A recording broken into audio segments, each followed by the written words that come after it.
Hello hello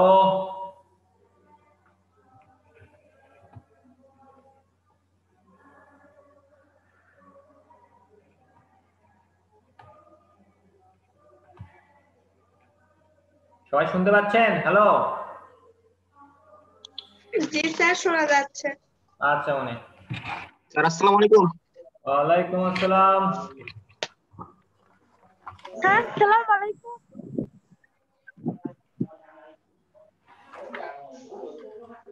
আচ্ছা একটু দেখেন, পূর্বের আলোচনা করে নেই, গতদিন ক্লাসে যেগুলো পড়াইছিলাম সেগুলো একটু আমরা আলোচনা করি। প্রথম আলোচনার বিষয় ছিল আমাদের, আপনার পেজই তো নাই রে। আমাদের প্রথম আলোচনা করার বিষয় ছিল গতদিন পর্যায় সারণী নিয়ে মোটামুটি আলোচনা করেছিলাম। পর্যায় সারণীতে মৌলের অবস্থান নির্ণয় 4টা নিয়ম শিখাইছিলাম। এই 4টা নিয়ম সম্পর্কে কারো কোনো প্রশ্ন আছে? চলেন, পর্যায় সারণী নিয়ে কারো কোনো প্রশ্ন আছে?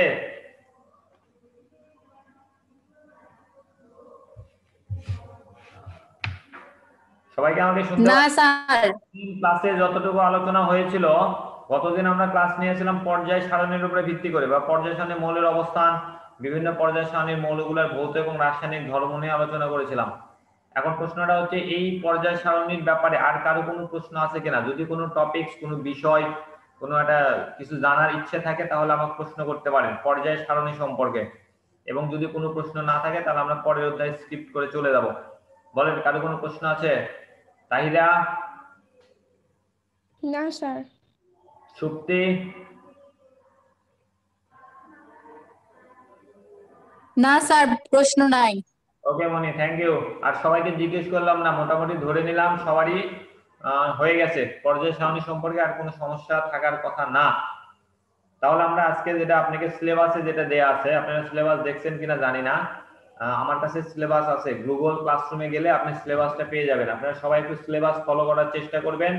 আমি গতদিনে বলেছিলাম আজকে সিলেবাসে যে বিষয়টা আছে, দেখেন আমার কাছে এখানে আছে। আমি একটু সিলেবাসের বিষয়টা নিয়ে আপনাদের সাথে একটু কথা বলছি। সেটা হচ্ছে, প্রথমে যে জিনিসটা আলোচনা করা আছে ক্লাস 9 এর, আজকে 5 নাম্বার অধ্যায়, আমরা পঞ্চম অধ্যায় নিয়ে আলোচনা করব আপনাদের সাথে। কত নাম্বার অধ্যায় বলেন? পঞ্চম অধ্যায়। পঞ্চম অধ্যায়ে প্রথমে যে বিষয়টা দেওয়া আছে এখানে, সেটা হচ্ছে যোজ্যতা ইলেকট্রনের ধারণা ব্যাখ্যা করতে পারবে। আমরা যতটুকু আজকে আলোচনা করব, এই আলোচনা থেকে অবশ্যই আলোচনা শেষে আপনাকে যদি প্রশ্ন করা হয় যে যোজ্যতা ইলেকট্রন কাকে বলে, আপনারা বলতে পারবেন, এটা আমরা আশাবাদ ব্যক্ত করছি। এবং তারপরে অষ্টক নিয়ম এবং দুইয়ের নিয়ম, এইটা সম্পর্কে আপনারা মোটামুটি ধারণা পাবেন এবং ব্যাখ্যা করতে পারবেন আজকের ক্লাস শেষে। এটা আমাদের শিখন ফল। ওকে, তারপরে আছে রাসায়নিক বন্ধন এবং তার গঠনের কারণ ব্যাখ্যা করতে পারবেন।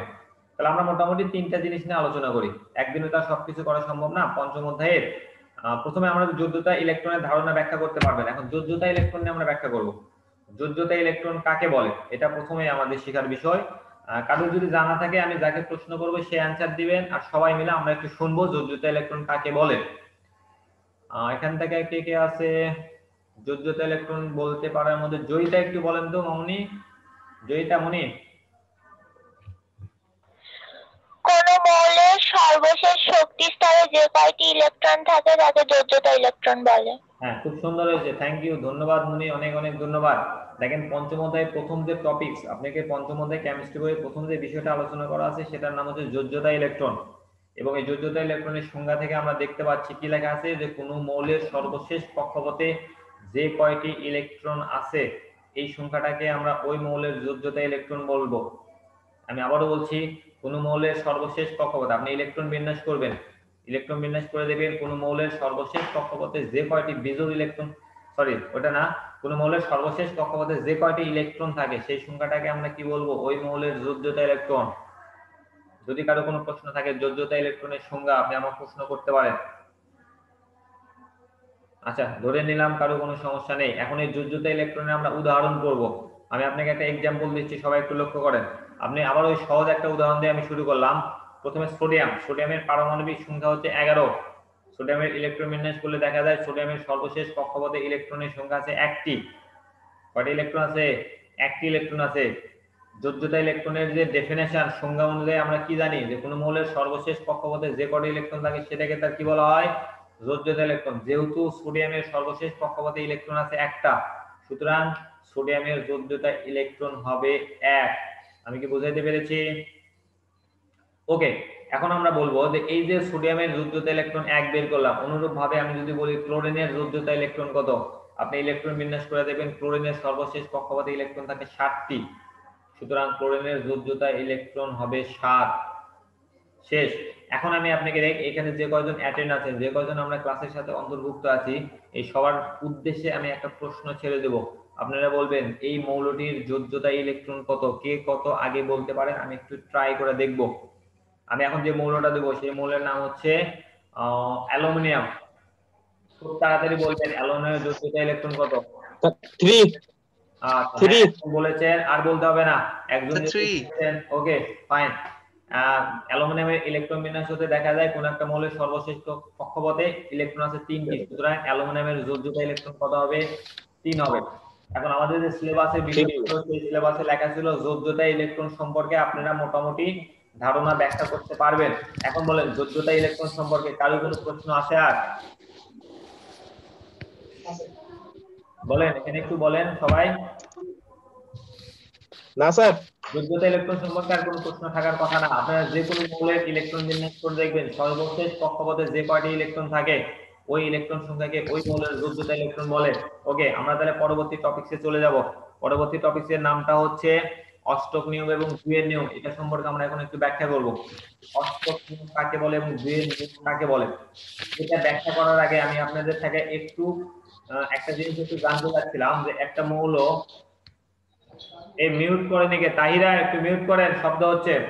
আমি আপনাদের থেকে একটা জিনিস একটু জানতে চাইবো, সেটা হচ্ছে একটা মৌল কখন রাসায়নিক বন্ধনে আবদ্ধ হয়, কখন একটা মৌল রাসায়নিক বন্ধনে আবদ্ধ হয়, অথবা রাসায়নিক বন্ধন গঠনের মূল কারণটা কি, এটা আপনারা একটু একটু কাইন্ডলি বলতে পারেন? বিপরীত আয়ন দ্বারা, যদি মানে বিপরীত আয়ন যুক্ত যদি হয় তাহলে। আমি ওটা আমি জানতে চাচ্ছিলাম একটা মৌল কখন বন্ধনে আবদ্ধ হয় বা কি কারণে বন্ধনে আবদ্ধ হয়। ওকে জয়িতা, থ্যাংক ইউ, আপনি ধন্যবাদ। আর কেউ বলতে পারবেন কি? যখন সে নিষ্ক্রিয় গ্যাসে হতে চায়। নিষ্ক্রিয় গ্যাসের ইলেকট্রন বিন্যাস বা নিষ্ক্রিয় গ্যাসের কাঠামোটা অর্জন করতে চায়, রাইট, এটা মোটামুটি হয়েছে। আর কেউ বলতে পারবেন? আচ্ছা, আমি একটু ক্লিয়ার করে বলছি, দেখেন কোন একটা মৌলের ইলেকট্রন বিন্যাস করলে দেখবেন কোন কোন মৌলের সর্বশেষ কক্ষপথে ইলেকট্রন আছে একটা, কোন কোন মৌলের সর্বশেষ কক্ষপথে ইলেকট্রন আছে 2টি, কখনো একটি ইলেকট্রন আছে, কখনো কয়টি ইলেকট্রন আছে? 2টি ইলেকট্রন আছে। এখন প্রশ্নটা হচ্ছে এই যে মৌলটির একটি এবং 2টি ইলেকট্রন আছে, এই মৌল যখন রাসায়নিক বন্ধনে আবদ্ধ হবে তখন তার সর্বশেষ কক্ষপথের একটি অথবা 2টি ইলেকট্রন সে কি করবে? ত্যাগ করবে। কেন ত্যাগ করছে? শুধু একটা ইলেকট্রন আমরা কেন ত্যাগ করছি? আমরা তখন লক্ষ্য করে দেখবো যে একটা মৌলের সর্বশেষ কক্ষপথে যে কটা ইলেকট্রন থাকুক না কেন, সেখান থেকে যদি ইলেকট্রন ত্যাগ অথবা ইলেকট্রন গ্রহণের মাধ্যমে তার শেষ কক্ষপথে অষ্টক পূর্ণ হয়, 8টা ইলেকট্রন পূর্ণ হয়। এই 8টা ইলেকট্রন পূর্ণ করার কারণে একটা মৌল রাসায়নিক বন্ধনে আবদ্ধ হয়। কেন রাসায়নিক বন্ধনে আবদ্ধ হয়? কারণটা হচ্ছে কোনো মৌলের সর্বশেষ কক্ষপথে যদি অষ্টক পূর্ণ থাকে তাহলে সেটা সর্বাধিক স্থিতিশীল হয়। কি হয়? সর্বাধিক স্থিতিশীল হয়। তাহলে রাসায়নিক বন্ধন গঠনের মূল কারণটা হচ্ছে স্থিতিশীলতা অর্জন। আমি আবারও বলছি, রাসায়নিক বন্ধন গঠনের মূল কারণ হচ্ছে স্থিতিশীলতা অর্জন। এই স্থিতিশীলতা অর্জন করতে গিয়ে কোনো কোনো মৌল তার সর্বশেষ কক্ষপথ থেকে ইলেকট্রন ত্যাগ করে, কোনো কোনো মৌল ইলেকট্রন গ্রহণ করে, এবং কোনো কোনো মৌল তার সর্বশেষ কক্ষপথের ইলেকট্রন কি করে? শেয়ার করে। তাহলে একটা মৌল স্থিতিশীলতা অর্জন করার কয়টা ওয়ে? আমাদের পদ্ধতি আছে 3টা। একটা হচ্ছে সেই ইলেকট্রন ত্যাগ করে তার স্থিতিশীলতা অর্জন করতে পারবে, আরেকটা আছে ইলেকট্রন গ্রহণ করে স্থিতিশীলতা অর্জন করতে পারবে, এবং সর্বশেষ যেটা আছে সেটা হচ্ছে ইলেকট্রন শেয়ারের মাধ্যমে স্থিতিশীলতা অর্জন করতে পারবে। তাহলে এখন আমি যদি আপনাকে প্রশ্ন করি অষ্টক নিয়ম কাকে বলে, মোটামুটি আমরা বুঝতে পারলাম যে একটা মৌল যখন বন্ধন গঠনে আবদ্ধ হবে তখন তার শেষ কক্ষপথে ইলেকট্রন ত্যাগ, গ্রহণ অথবা শেয়ার করে। আমি আবারও বলছি, সর্বশেষ কক্ষপথের ইলেকট্রন ত্যাগ, গ্রহণ এবং শেয়ার করে। যদি শেষ কক্ষপথের ইলেকট্রনের স্ট্রাকচার এটা যদি 8টি হয়, অর্থাৎ অষ্টক মেনে চলে, তাহলে এই নিয়মটাকে আমরা অষ্টক তত্ত্ব বলবো। কি বলবো? অষ্টক তত্ত্ব বা অষ্টক নিয়ম নামে এটা আমরা পরিচিতি পাই বা আমরা মোটামুটি জেনে থাকি। অষ্টক নিয়ম কাকে বলে? ইলেকট্রন ত্যাগ, গ্রহণ অথবা শেয়ারের মাধ্যমে যদি তার সর্বশেষ কক্ষপথে 8টি ইলেকট্রন পূর্ণ করে তাহলে সেই নিয়মটাকে আমরা বলবো অষ্টক নিয়ম। কি বলবো? অষ্টক নিয়ম। এখন আমার প্রশ্নটা হচ্ছে, যদি প্রশ্ন করা হয় অ্যালুমিনিয়াম যদি বন্ধন গঠনে আবদ্ধ হতে চায় তাহলে এই অষ্টক পূরণ করার জন্য অ্যালুমিনিয়াম ইলেকট্রন কি করবে, ত্যাগ করবে না গ্রহণ করবে? তাহিরা বলেন। ত্যাগ করবে স্যার। ত্যাগ করবে। আচ্ছা, জয়িতা বললেন। হ্যাঁ, তাহলে এই অ্যালুমিনিয়াম ইলেকট্রন কি করবে? ত্যাগ করবে। কেন ত্যাগ করবে? কারণ এই অ্যালুমিনিয়ামের সর্বশেষ কক্ষপথে ইলেকট্রন আছে 3টি। এখন প্রশ্নটা হচ্ছে, আমি আবারও বলছি, স্থিতিশীলতা অর্জনের জন্য অষ্টক পূর্ণ করতে হয় বা 8টা ইলেকট্রন পূর্ণ করতে হয়। এখন এই 8টা ইলেকট্রন পূর্ণ করার জন্য অ্যালুমিনিয়ামকে হয় 3টা ত্যাগ করতে হবে, না হলে আরো 5টা ইলেকট্রন গ্রহণ করতে হবে। কারণ 3টা ইলেকট্রন ত্যাগ করলে সে 8টা ইলেকট্রন হচ্ছে সর্বশেষ কক্ষপথে, আবার যদি আপনি 5টা ইলেকট্রন গ্রহণ করেন তাহলে শেষ কক্ষপথে 8টা ইলেকট্রন হচ্ছে। এখন বলেন কোনটা পসিবল আর কোনটা ইম্পসিবল? স্যার 3টা ত্যাগ করবে। 3টা ত্যাগ করাটা পসিবল, বাট 5টা গ্রহণ করা ইম্পসিবল। এটা কেন ইম্পসিবল আমি একটু বলছি। একটা মৌল সর্বোচ্চ 3টা ইলেকট্রন গ্রহণ করতে পারে এবং সর্বোচ্চ 3টা ইলেকট্রন ত্যাগ করতে পারে। 3টার বেশি ইলেকট্রন কোনো মৌলই ত্যাগও করতে পারবে না, কোনো মৌলই গ্রহণ করতে পারবে না। এখন আপনারা প্রশ্ন করতে পারেন, তার 3টার বেশি কেন ত্যাগ করতে পারে না, কেন গ্রহণ করতে পারে না?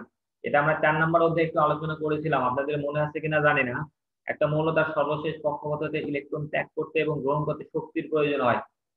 এখন কোন মৌল তার শেষ কক্ষপথে 3টে ইলেকট্রন যদি ত্যাগ করতে চায় তাহলে যতটুকু শক্তির প্রয়োজন হয় সেটা একটা মৌলের পক্ষে যোগান দেওয়া সম্ভব। কিন্তু যদি 4টা ইলেকট্রন হয় তাহলে ওই মৌলের পক্ষে আর ওই শক্তি যোগান দেওয়া সম্ভব হয় না। এই জন্য একটা মৌল সর্বশেষ কক্ষপথে সর্বোচ্চ 3টা গ্রহণ করতে পারে এবং সর্বোচ্চ 4টা ইলেকট্রন ত্যাগ করতে পারে। যেহেতু অ্যালুমিনিয়ামের সর্বশেষ কক্ষপথে ইলেকট্রন ছিল 3টি, সে এই 3টি ইলেকট্রন ত্যাগ করে তার অষ্টক পূর্ণ করে শেষ কক্ষপথে এবং বন্ধন গঠনের জন্য উপযুক্ততা অর্জন করে। তাহলে আমরা মোটামুটি কেন ইলেকট্রন ত্যাগ করে সেটা বুঝলাম, কেন গ্রহণ করে সেটা বুঝলাম। এখন আমরা মেইন যে আলোচনায় ছিলাম, অষ্টক নিয়ম। বলেন অষ্টক নিয়ম বা অষ্টক তত্ত্ব কি বুঝতে পেরেছেন কিনা? অষ্টক নিয়মে কারো কোনো সমস্যা আছে? না স্যার। ওকে, মোটামুটি আর বইয়ে কিছু কিছু জিনিস লেখা আছে, বইয়ের জিনিসটা পড়লেও আপনারা মোটামুটি বুঝতে পারবেন। আর যদি তারপরে বুঝতে সমস্যা হয় তাহলে আমাকে বলেন, আমি খাতায় লিখে বুঝে দেবো। আমার মনে হয় এত সহজ জিনিস খাতায় লিখে বুঝে দেওয়ার দরকার হবে না। আচ্ছা মনি, এই যে অষ্টক নিয়ম চলে গেল, এখন আমার কথা হচ্ছে দুইয়ের নিয়মটা আমরা কি করব? দুইয়ের নিয়মটা কি? ডুয়েট রুলস যেটাকে বলা হয়, অক্টেট রুলস আর ডুয়েট রুলস। এই দুইয়ের নিয়মটা হচ্ছে কিছু কিছু মৌল আছে, এই মৌলগুলা না ইলেকট্রন ত্যাগও করতে পারে না, ইলেকট্রন গ্রহণও করতে পারে না, তখন তার ইলেকট্রন কি করে? শেয়ার করে। ইলেকট্রন কি করে? শেয়ার করে। কোন কোন যৌগ গঠনে করার সময় দেখবেন ইলেকট্রন শেয়ার করলেও সে অষ্টক পূর্ণ করে। কোন কোন যৌগের মৌলসমূহ আবার দেখবেন ইলেকট্রন শেয়ার করার পর তার সর্বশেষ কক্ষপথে সর্বোচ্চ 2টা ইলেকট্রন হয়, 2টার বেশি ইলেকট্রন হতে পারে না।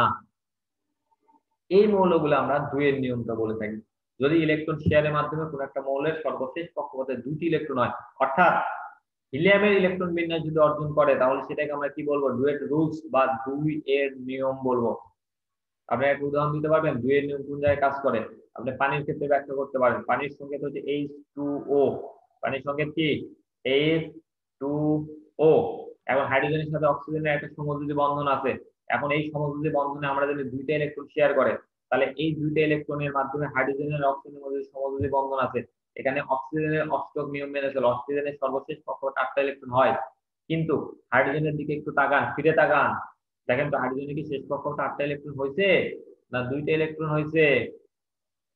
2টা ইলেকট্রন হয়েছে। এই জন্য আমরা বলি যে হাইড্রোজেন 2 এর নিয়ম মেনে চলে এবং অক্সিজেন অষ্টক নিয়ম মেনে চলে। অনুরূপ ভাবে আমরা মিথেনের ক্ষেত্রে ব্যাখ্যা করতে পারি, আমরা অ্যামোনিয়ার ক্ষেত্রে ব্যাখ্যা করতে পারি। অনেক যৌগ আছে যেগুলোর ক্ষেত্রে কেন্দ্রীয় পরমাণু নাইট্রোজেন, কার্বন এগুলো অষ্টক মেনে চলে, কিন্তু তার সাথে যে হাইড্রোজেন পরমাণু আছে এই হাইড্রোজেন গুলো প্রত্যেকেই 2 এর নিয়ম মেনে চলে। বলেন অষ্টক নিয়ম এবং 2 এর নিয়ম থেকে কারো কোনো প্রবলেম আছে? আমি কি বুঝাতে পারছি? না স্যার। ওকে মনি, তাহলে আমরা 2 এর নিয়মটা স্কিপ করছি, আমরা এটা শেষ করলাম। তাহলে এখানে লেখা ছিল যোজ্যতা ইলেকট্রন কাকে বলে, এটা মোটামুটি ব্যাখ্যা করতে পারবেন। তারপর অষ্টক নিয়ম এবং 2 এর নিয়ম ব্যাখ্যা করতে পারবেন। এখানে আরেকটা জিনিস একটু আছে মনি, সেটা হচ্ছে যোজনী কাকে বলে। হ্যাঁ, যোজনী কথাটাও আমরা একটু আলোচনা করি আজকের ক্লাসে। যোজ্যতা ইলেকট্রন হলো, এখন আমরা যোজনী নিয়ে আলোচনা করব। যোজনী এমন একটা জিনিস, এই যোজনীর সংজ্ঞা বিভিন্ন বিজ্ঞানী বিভিন্ন ভাবে ব্যাখ্যা করেছেন।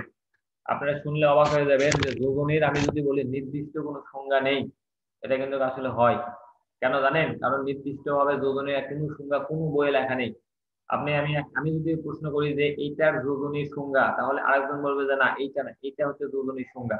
এরকম মতভেদ আছে। তবে আমরা মোটামুটি যোজনী সম্পর্কে যতগুলা সংজ্ঞা জানি সবগুলাই আপনাদের সামনে একটু উপস্থাপন করার চেষ্টা করছি। আপনারা দেখবেন যে কোনটা গ্রহণযোগ্য হবে এবং কোনটা গ্রহণযোগ্য হবে না। যদি গ্রহণযোগ্য হয়ে থাকে আমরা সবগুলাই গ্রহণ করব, কোনোটাকে আমরা স্কিপ করব না। কিরকম টাইপের, আমি প্রথমে যে কথাটা বলবো, দেখেন আপনাকে মোটামুটি 118টা মৌলের মধ্যে 1 থেকে 30 নাম্বার মৌল মোটামুটি সবারই জানা আছে, হয়তো বা কারো মুখস্থ নেই কিন্তু নলেজ আছে, শুনলে মনে পড়ে, এরকম টাইপের হয় আর কি। এরকম আমি কয়েকটা মৌল নিয়ে একটু আলোচনা করবো, সবাই একটু লক্ষ্য করেন। প্রথমে যে জিনিসটা আলোচনা করবো, যোজনী সম্পর্কে কিন্তু আমি ধারণা বলছি। কোনো বিজ্ঞানে কোনো বইয়ে লেখা আছে যে কোনো একটা মৌল তার সর্বশেষ কক্ষপথে যে কয়টি ইলেকট্রন ত্যাগ করে তাকে তার যোজনী বলে। আমি আবারও বলছি, কোনো বিজ্ঞানী বা কোনো বইয়ের ধারণা অনুযায়ী যোজনীর ডেফিনেশনটা এইভাবে দেয়া আছে যে তার সর্বশেষ কক্ষপথ থেকে যে কয়টা ইলেকট্রন ত্যাগ করে এই ইলেকট্রন সংখ্যাকে ওই মৌলের কি বলা হয়, যোজনী বলা হয়। এখন আপনি আমাকে প্রশ্ন করতে পারেন, স্যার এই যে আপনি সংখ্যাটা বললেন এটা কোন মৌলের ক্ষেত্রে গ্রহণযোগ্য হবে? এটা পর্যায় সারণীর 1 এবং 2 নাম্বার, আমি আবার বলছি পর্যায় সারণী কত 1 এবং 2 নাম্বার মৌলের ক্ষেত্রে এই যোজনীটা প্রযোজ্য, এই যোজনী সংখ্যাটা প্রযোজ্য। আপনি যদি দেখেন লিথিয়ামের ইলেকট্রন বিন্যাস করে দেখেন সর্বশেষ কক্ষপথে একটা ইলেকট্রন ত্যাগ করে, তাহলে লিথিয়ামের যোজনী কত হবে? 1 হবে। আবার কোনো ক্ষেত্রে দেখবেন ম্যাগনেসিয়ামের সর্বশেষ কক্ষপথে 2টা ইলেকট্রন ত্যাগ করে, তাহলে ম্যাগনেসিয়ামের যোজনী কত হবে? 2 হবে। আমি আবার বলছি, কিছুক্ষণ আগে আমি বললাম কোন মৌল তার সর্বশেষ কক্ষপথে যে কটা ইলেকট্রন ত্যাগ করে সেটাকে তার কি বলে? যোজনী বলে। তাহলে লিথিয়ামের যোজনী 1 এবং ম্যাগনেসিয়ামের যোজনী 2। এই আমি যে সংজ্ঞাটা দিলাম এই সংজ্ঞা অনুযায়ী কি মেনে চলে না? অবশ্যই চলে, কিন্তু অন্য মৌল আবার এই সংজ্ঞা অনুযায়ী মেনে চলে না। যেমন আপনি যদি ক্লোরিনের ইলেকট্রন বিন্যাস করেন দেখবেন সর্বশেষ কক্ষপথে ইলেকট্রন থাকে 7টা, সে বন্ধন গঠনের সময় কয়টা ইলেকট্রন গ্রহণ করে? একটা ইলেকট্রন গ্রহণ করে। যেহেতু একটা ইলেকট্রন গ্রহণ করে তার মানে তার যোজনী কি হচ্ছে? ত্যাগের ওইটার সাথে মিল থাকে না বা মিলছে না। তাহলে আমি যে সংখ্যাটা বললাম ওইটা কিন্তু ক্লোরিনের ক্ষেত্রে প্রযোজ্য হবে না, শুধুমাত্র পর্যায় সারণী 1 এবং 2 নাম্বার ক্ষেত্রে প্রযোজ্য হবে। আপনি পরীক্ষার খাতায় যোজনীর সংজ্ঞাটা আমি এখনো শিখাইনি, ওটা আমি একটু পরে শিখাবো। এখন জাস্ট একটা মৌলের যোজনী বের করার নিয়ম আমি শিখছি। তাহলে দেখেন আপনারা খুব সহজেই কিন্তু পর্যায় সারণী 1 এবং 2 নাম্বার গ্রুপের মৌলের যোজনী বের করতে পারবেন। আপনি কিভাবে বের করবেন? 1 নাম্বার যতগুলো মৌল আছে সবগুলোরই সর্বশেষ কক্ষপথে একটা ইলেকট্রন আছে, একটা বন্ধন গঠনের সময় একটা ইলেকট্রন ত্যাগ করে, এদের যোজনী কত? 1।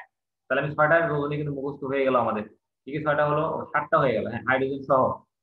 হাইড্রোজেনের যদি একটা আছে, হাইড্রোজেন আছে, লিথিয়াম আছে, সোডিয়াম আছে, পটাশিয়াম আছে, রুবিয়াম আছে, সিজিয়াম আছে, ফ্রান্সিয়াম আছে। এই 1 নাম্বার গ্রুপের 7টি মৌলেরই যোজনী হবে 1। অনুরূপভাবে যদি আমরা তার পরের মৌলে চলে যাই, 2 নাম্বার গ্রুপে যাই, 2 নাম্বার গ্রুপে গেলে আমরা দেখতে পারবো যে সর্বশেষ কক্ষপথে ইলেকট্রন থাকে 2টা। এরা কয়টা ইলেকট্রন ত্যাগ করতে পারে? 2টা ইলেকট্রন ত্যাগ করতে পারে। এই যে যোজনী কত? 2।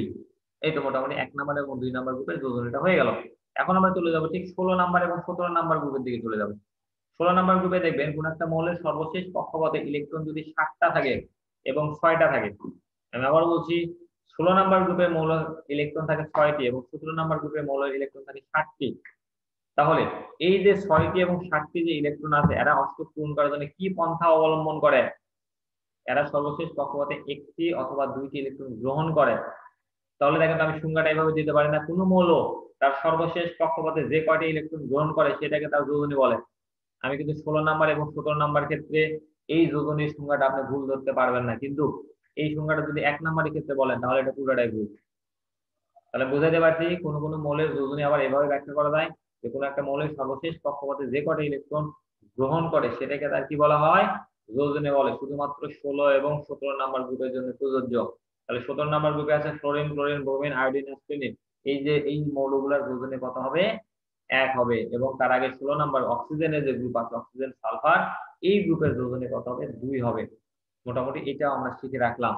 আচ্ছা, তাহলে যোজনীর আপনি আসল ডেফিনেশনটা কি দিবেন? আরেকটা কথা বলি আমি, সিলিকন এবং কার্বনের কথা যদি চিন্তা করেন, দেখেন 14 নাম্বার গ্রুপের মৌল, এই 14 নাম্বার গ্রুপের মৌলের ক্ষেত্রে আপনি লক্ষ্য করবেন এরা সর্বশেষ কক্ষপথে ইলেকট্রন থাকে 4টি। তাহলে এই 4টা ইলেকট্রন থাকে, এরা ইলেকট্রন ত্যাগও করতে পারে না, ইলেকট্রন গ্রহণও করতে পারে না। কেন? আমি আগেই বলেছি যে কোনো একটা মৌল তার সর্বশেষ কক্ষপথে সর্বোচ্চ 4টা ইলেকট্রন কোনোদিনও গ্রহণ করতে পারবে না এবং 4টা ইলেকট্রন ত্যাগ করতে পারবে না। তাহলে এরা কি করবে? এরা যেহেতু ত্যাগ গ্রহণ করতে পারছে না, এই জন্য এরা তার সর্বশেষ কক্ষপথে ইলেকট্রন শেয়ারের মাধ্যমে বন্ধন গঠন করবে। আপনারা সেটা আমরা মিথেনের ক্ষেত্রে দেখতে পাই। মিথেনের সর্বশেষ কক্ষপথে কার্বনের ইলেকট্রন থাকে 4টি। এই 4টা হাইড্রোজেনের সাথে বন্ধন গঠন করে কিসের মাধ্যমে? সমযোজী বন্ধন গঠনের মাধ্যমে। তাহলে এখন প্রশ্নটা হচ্ছে কার্বনের যোজনী আপনি কার উপরে ভিত্তি করে বলবেন? বলেন কার্বনের যোজনী কত? কে বলবেন? কে বলবেন? কে আছে? ঋতু বলেন কার্বনের যোজনী কত মনি, একটু বলেন তো শুনি। বাহ, ঋতু আসছেন। তারপরে আছে মিথিলা বলেন।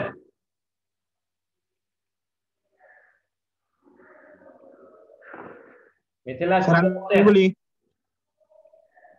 বুঝি নাই, বলেন তো। স্যার 2 এবং 4। হ্যাঁ 2 এবং 4, তাহলে এই যে 2 এবং 4 হলো, এটা কিন্তু পরিবর্তনশীল যোজনী বলা হয়। কি বলা হয়? পরিবর্তনশীল যোজনী বলা হয়। আমরা একটু পরিবর্তনশীল পরে যোজন। আলোচনা করছি পরিবর্তনশীল যোজনের ক্ষেত্রে। পরিবর্তনশীল যোজনে আছে, সুপ্ত যোজনে আছে, সক্রিয় যোজনে আছে, এগুলো নিয়ে একটু আলোচনা করব পরে। আমি আগে যোজনটা সম্পর্কে ধারণা দিচ্ছি। তাহলে দেখেন কার্বনের সর্বশেষ কক্ষপথে ইলেকট্রন ছিল 4টি। এই 4টে ইলেকট্রন সে অপর 4টা পরমাণুর সাথে কি করলো, শেয়ার করলো। তার যোজনী কত হবে? 4 হবে। তার মানে কি, কোন একটা মৌল তার সর্বশেষ কক্ষপথে যে কটা ইলেকট্রন শেয়ার করছে সেটাকে তার কি বলা হয়? যোজনী বলা যায়। এটা বিশেষ বিশেষ ক্ষেত্রে বলা যাবে। তাহলে আমরা কি কি বললাম? ত্যাগ করলেও হয়, গ্রহণ করলেও হয়, আর এটা কি বললাম? ইলেকট্রন শেয়ার করলেও হয়। ওকে, তাহলে এখন বলেন যোজনের আসল সংজ্ঞাটা আপনি কি দিবেন? পরীক্ষা খাতায় যদি কোনোদিন প্রশ্ন আসে যোজনে কি, আপনি কি লিখবেন বলেন? এটা আপনি বই থেকে কালেক্ট করতে পারবেন। বইয়ের মধ্যে আপনি লেখা আছে যে কোনো একটি পরমাণু অপর একটি পরমাণুর সাথে যুক্ত হওয়ার ক্ষমতাকে ওই মৌলের কি বলা হয়? যোজনী বলা হয়। আমি বুঝাইতে পারছি? একটি পরমাণু আরেকটা পরমাণুর সাথে যুক্ত হওয়ার যে ক্ষমতা, সেটাকে তার কি বলে? যোজনী বলে। এটা হচ্ছে বই পুস্তকের ভাষা বা বইয়ের ভাষা। আপনি যদি শুধুমাত্র যোজনীর সংজ্ঞাটা আছে তাহলে আপনি এই সংজ্ঞাটা লিখে দিবেন। ওকে, এখন এই যোজনীর মধ্যে আমরা ক্লাসিফিকেশন যদি করি তাহলে দেখতে পাবো যোজনী কয় প্রকার। যোজনী অনেকগুলো প্রকারভেদ আছে, তার মধ্যে একটাকে বলা হয় সর্বোচ্চ যোজনী, একটাকে বলা হয় সুপ্ত যোজনী, আর একটাকে বলা হয় সক্রিয় যোজনী। আমি কি বললাম? সর্বোচ্চ যোজনী আছে, সুপ্ত যোজনী আছে এবং সর্বোচ্চ যোজনী আছে। এই যেগুলা জিনিস আবার কাকে বলে আমি একটু আলোচনা করছি। কোন একটা মৌলের ইলেকট্রন বিন্যাস করে দেখবেন, একটা মৌলের সর্বশেষ কক্ষপথে তার যে কটি ইলেকট্রন থাকে এটাকে তার সর্বোচ্চ যোজনী বলে। অর্থাৎ কোন একটা মৌলের সর্বশেষ কক্ষপথে সর্বোচ্চ যতটি ইলেকট্রন বন্ধনে আবদ্ধ হয় সেই যোজনীটাকে আমরা কি যোজনী বলবো? সর্বোচ্চ যোজনী বলবো। আবার একটা যৌগ গঠন করার সময় একটা মৌলের যে কটি ইলেকট্রন ব্যবহৃত হয় এই সংখ্যাটাকে ওই মৌলের কি বলা হয়? সক্রিয় যোজনী বলে। তাহলে একটা বললাম সর্বোচ্চ যোজনী, আর একটা বললাম কি? সক্রিয় যোজনী। তাহলে সুপ্ত যোজনী কাকে বলে? সুপ্ত যোজনীটা হচ্ছে যে সর্বোচ্চ যোজনী থেকে আমরা সক্রিয় যোজনী যদি বাদ দেই তাহলে যেটা অবশিষ্ট থাকে সেটাকে বলা হয় সুপ্ত যোজনী। আমি আবারও বলছি, সর্বোচ্চ যোজনী থেকে সক্রিয় যোজনী বিয়োগ করলে যে বিয়োগফল পাওয়া যায় সেটাকে বলা হয় সুপ্ত যোজনী বলা হয়। আপনারা এরকম সুপ্ত যোজনী বের করার নিয়মটা একটু শিখবেন। আপনাকে বইয়ে সম্ভবত ফেরিক ক্লোরাইড একটা দেয়া আছে, ফেরিক ক্লোরাইড এবং ফেরাস ক্লোরাইড এরকম টাইপের একটা যৌগ দেয়, সুপ্ত যোজনী সক্রিয় যোজনী বের করা শেখানো আছে। আমি আপনাকে একটা প্রশ্ন দিচ্ছি, আমি যে প্রশ্নটা দিচ্ছি এটা আপনারা সামনে দিনে করতে পারেন অথবা এখনো করলে করতে পারেন। এখন হয়তো বা অনেকেই করতে পারবেন না, তবে আমি আশা করছি সামনের দিন আপনারা এই ক্লাসে এই জিনিসটা করে নিয়ে আসবেন। প্রশ্নটা হচ্ছে, যদি খাতা কলম থেকে থাকে আপনারা খাতা কলম একটু লিখে নেন। সালফিউরিক অ্যাসিডের সালফারের সুপ্ত যোজনী কত? আমি আবার প্রশ্নটা বলছি, সালফিউরিক অ্যাসিডে সালফারের সুপ্ত যোজনী কত? এটা সামনের দিন করে নিয়ে আসবেন সবাই। সালফিউরিক অ্যাসিডে সালফারের সুপ্ত যোজনী কত? এটা আপনাদের বাসার কাজ, HW। সবাই কি বুঝতে পেরেছেন না কারো কোনো সমস্যা আছে? সুপ্ত যোজনী কত? সালফিউরিক অ্যাসিডে সালফারের সুপ্ত যোজনী কত? একটা প্রশ্ন আপনারা একটু করে নিয়ে আসবেন। এবং শুধু একটা পড়লে হবে না, এর সাথে আনুষঙ্গিক আরো যে যে উদাহরণগুলো আছে আপনারা মোটামুটি একটু বই পুস্তক একটু ঘেটে ঘেটে এগুলো একটু দেখবেন। যেমন আপনি প্রশ্ন করতে পারেন স্যার নাইট্রিক অ্যাসিডের নাইট্রোজেনের সুপ্ত যোজনী কত? এরকম টাইপের অনেকগুলো যৌগ আছে যেখানে আমরা সুপ্ত যোজনী বের করতে পারি। সালফার ডাই অক্সাইড আছে, সালফার ট্রাই অক্সাইড আছে, এরকম যৌগ। কার্বন ডাই অক্সাইড আছে, কার্বন মনোক্সাইড আছে, এখানে কার্বনের সুপ্ত যোজনী কত? এরকম টাইপের প্রশ্ন আসলেও আসতে পারে। আমার প্রশ্নটা হচ্ছে আপনি সুপ্ত যোজনীটা একটু ভালো করে শেখার চেষ্টা করবেন। আমি কি বুঝাইতে পেরেছি উনি? ওকে, থ্যাংক ইউ। আচ্ছা, আমরা তাহলে আজকে কি কি শিখলাম? এই ক্লাসের মধ্যে আমাদের আলোচনা করার বিষয় ছিল হচ্ছে সর্বোচ্চ যোজনী, সরি যোজ্যতা ইলেকট্রন আলোচনা করতে চেয়েছিলাম আমরা। যোজ্যতা ইলেকট্রন মোটামুটি শিখলাম। তারপরে যেটা শিখতে চেয়েছিলাম সেটা হচ্ছে যোজনী কাকে বলে সেটাও শেখা হয়ে গেল। এবং সবশেষে লেখা ছিল অষ্টক নিয়ম এবং ডুয়েল নিয়ম। আপনাকে সিলেবাসে এইটুকু দেয়া ছিল একটা ক্লাসের জন্য, আমি এইটুকু ক্লাস নিলাম। এখন এর পরবর্তীতে আমরা যেটা জিনিস শিখবো, দেখেন আমি একটু আপনাকে টাস্ক দিয়ে যাচ্ছি, সামনে দিন একটু প্রিপারেশন নিয়ে আসবেন। এর পরবর্তীতে শিখবো রাসায়নিক বন্ধন এবং এই রাসায়নিক বন্ধন গঠনের কারণ ব্যাখ্যা করতে পারবেন। এটা আমি মোটামুটি একটা টাস্ক আপনাকে দিয়েছি, যে স্থিতিশীলতা অর্জন হতে রাসায়নিক বন্ধন গঠনের মূল কারণ, এটা আমি কিন্তু একটু বলেছি। তারপর আবার সামনের দিন আবার আলোচনা করবো নি। এরপরে রাসায়নিক বন্ধন কয় প্রকার আছে? দুই প্রকার আছে, একটা সমযোজী বন্ধন আছে, একটা আয়নিক বন্ধন আছে। এই আয়নিক বন্ধন এবং সমযোজী বন্ধনের শর্ত এখানে লেখা আছে, এটা আমরা সামনের দিন আলোচনা করব। আয়নিক বন্ধন এবং সমযোজী বন্ধনের দ্রাব্যতা, বিদ্যুৎ পরিবহনের ক্ষমতা বা বিদ্যুৎ পরিবাহিতা, এইগুলা জিনিস নিয়ে আমরা একটু ব্যাখ্যা করার চেষ্টা করবো, এটা সামনের ক্লাসে, অর্থাৎ আগামী কালকের ক্লাসে। আপনারা একটু এই জিনিসগুলো দেখে আসবেন সবাই, তাহলে আমার পক্ষে বুঝাতে একটু সুবিধা হবে। কারো কোনো যদি প্রশ্ন থেকে থাকে আমার প্রশ্ন করবেন, যতদূর পারি আমি উত্তর দেওয়ার চেষ্টা করব। আচ্ছা মানে আজকে যেহেতু আমাদের মোটামুটি টাইম 15 পর্যন্ত ক্লাস, 14 বেজে গেছে আমার মোবাইলে, আমরা আজকে এই পর্যন্ত এখানে শেষ করবো। পরবর্তীতে সম্ভবত অন্য একটা ক্লাস শুরু হবে। আগামী ক্লাসের জন্য সবাই ভালো থাকেন, সুস্থ থাকেন, আবার দেখা হবে এই শুভকামনায় আজকের মতো এখানে শেষ করছি। ধন্যবাদ সবাইকে। স্যার আসসালামু আলাইকুম। আসসালামু আলাইকুম স্যার। ওয়ালাইকুম আসসালাম।